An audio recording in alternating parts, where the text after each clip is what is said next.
Hey Gemini, welcome back. It's Gigi with Soul Tutor. Let's get into your weekly Teroscope from January 22nd to January 28th. Take into consideration we do have some planetary alignments happening this week. Venus and Saturn will be meeting as of today. You marry responsibility and structure right along with love and desires and fulfillment and beauty. All right, now get your game face on. We're also coming right off of a new moon, which took place yesterday. It's a super new moon. Sorry, in Aquarius. It is Aquarius season, so be mindful of that as well. I keep hearing the Age of Aquarius song. All right, let's see what we got going on for Gemini this week. What's going on for Gemini this week? Okay, Gemini.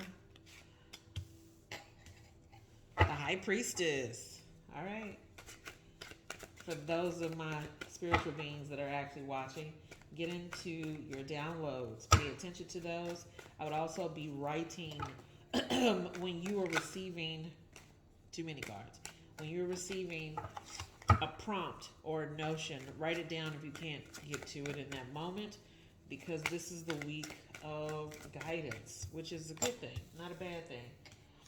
Right behind that is the Knight of Swords, so it's forward movement. You'll be guided to move forward on a project that you have, and even guided to be of clear mind this week. We're coming off of Mercury retrograde from the 18th, which sometimes when Mercury goes retrograde, okay, you also have the Two of Cups. When Mercury goes retrograde, it has a tendency to mess up communications, but I also like to think that it also has a tendency to bring up things that you need to fix, or if you haven't been communicating effectively, you either need to learn how to do that or you need to brush up on that skill set. I'm speaking to a Gemini, which y'all can talk about 2,000,002 things across 7 million people and everybody will understand it. So it's kind of interesting that that's coming up for you all, that you need to be clear in your communication, especially now coming out of Mercury retrograde. It should be a little easier for you to funnel and get things done appropriately. All right, let's pull 2 of these psychic cards, or pull whatever wants to come out, since right now in this moment somebody's being stuck. Okay, thank you. Recognition and reward coming in this week. There we go. So you're being guided correctly. Proceed in that direction. Like I said, write down if you're getting ideas or downloads or messages. Sorry, too many. Write them down. If you aren't able to just fully dive into that message, you want to make sure you write it down, so that way you have the ability to go back to it and then tap into your intuition to figure out what the message is, or where you should be moving, or how you should be moving with that message. There we go. Number 19, that one comes out too. The Light. It's like the Sun card in Psychic Tarot. So good cards to have. You got the High Priestess, the Knight of Swords, the Two of Cups. You could actually be introduced to a new relationship this week. And I don't really I try to steer away from love, because I feel like love is a personal thing.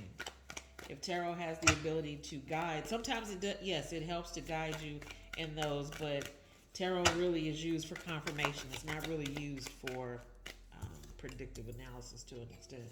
Ace of Pentacles, come through. Okay, so you I'm not sure what just happened, but clearly I'm not taking all those cards, because I know all of that ain't there. Or if it is, for somebody, you need to sign up for a personal reading, because that's a lot of cards to take. Reading for general purposes, and for those that are aligned with the energy. Okay, and we got the Queen of Wands. Okay, so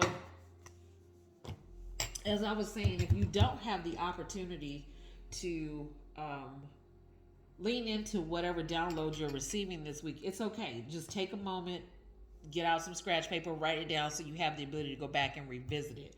I do want to call out to you the bottom of the decks for the 3 decks that I used: the Magician, that wonderful Two of Cups, and the Shadow, which is that wonderful moon card. It's just in a different deck.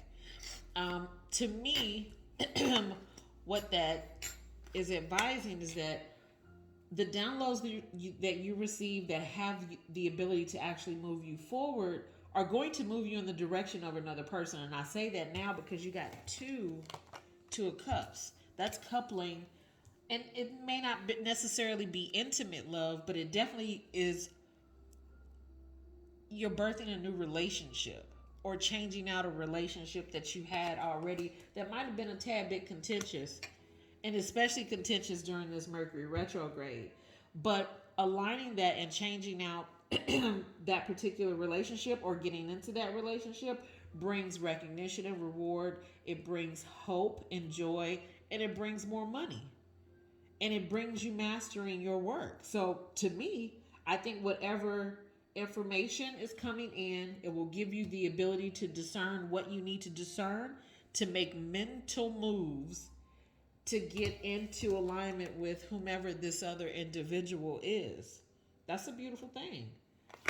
Looks like y'all gonna have a lot to do this week, but I'm telling you, keep your notebook handy.